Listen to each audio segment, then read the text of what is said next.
Hi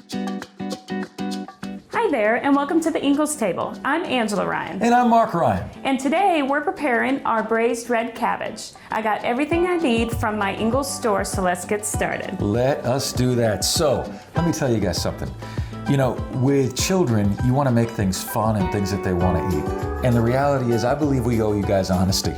Red cabbage might be one of the last things a child would pick up at the store on his own and say, you know what, give me some of that. But the challenge here is, and we like challenges in our family, how do we make healthy items that Jackson will enjoy? Listen, Jackson, this is coming for you, and you're gonna love it. But what you do is you cut it right down the middle, like so, and then you break this thing open like so.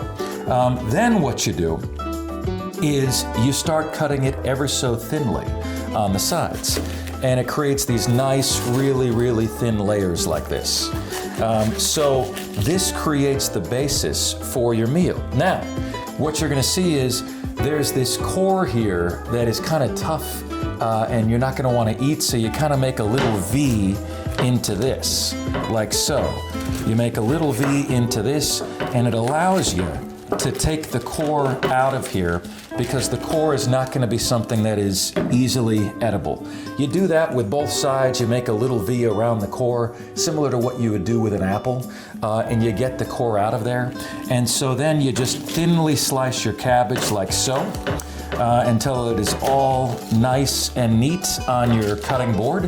What we're going to do now is we're going to do this with both of the halves of the head of cabbage. And what you're going to see when we're done is you're going to have a delicious braised red cabbage that you can make with a pork chop. You can have a red Reuben sandwich. You are going to have the basis, one of the most healthy things for you. This has more medicinal properties than just about anything you can get at the grocery store. And your kids are going to want to eat it. So I'm going to finish cutting this up, and then we're going to proceed with our next step.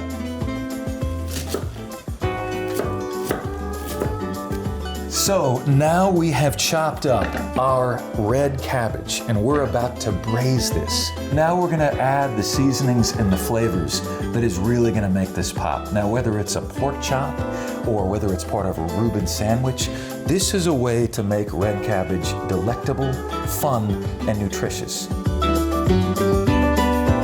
So we have some olive oil in our pan with our cut red cabbage, and then we're gonna apply a little bit more water.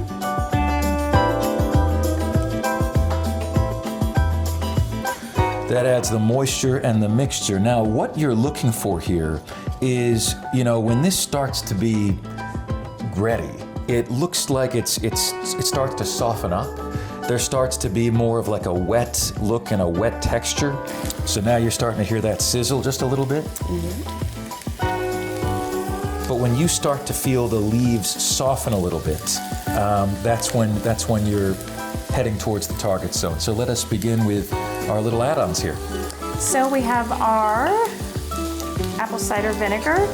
You can do red wine vinegar as well, but I like to do apple cider. I like that apple flavor. It gives it a fall feel as well. So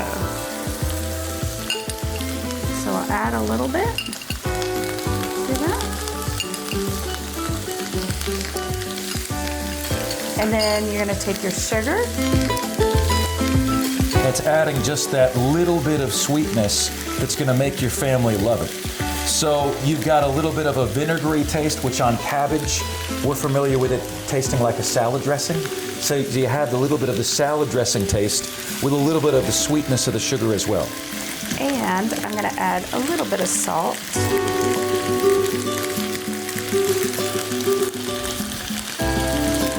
Can you tell that's starting to soften just a little bit? I can. It's starting to have a look of something that is, that is really appetizing and is starting to soften. One thing I want to say is one way you know that it's starting to soften, you notice that deep purple tends to get more of a softer purple, almost like a pinkish hue. And that's how you can tell that it's really softening.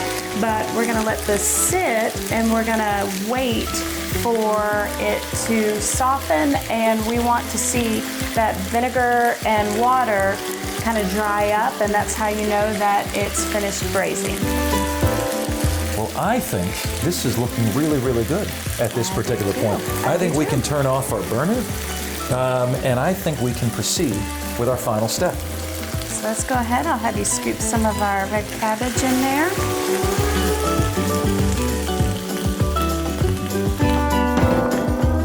And then what we have here is our gremolata. We have some roasted walnuts, parsley. We got some lemon zest in there, olive oil and garlic, a ton of flavor packed in. And I like to just put it in a little dollop on top. Boy, that is colorful. As I serve it. And then you can even add a few walnuts on top to add to texture. Gives it a nice look, but it also allows your guests to be able to decide how much gremolata they want with each bite. And here you have your braised red cabbage. Thanks so much for joining us today. Remember to explore the website for more great recipes. We'll see you next time.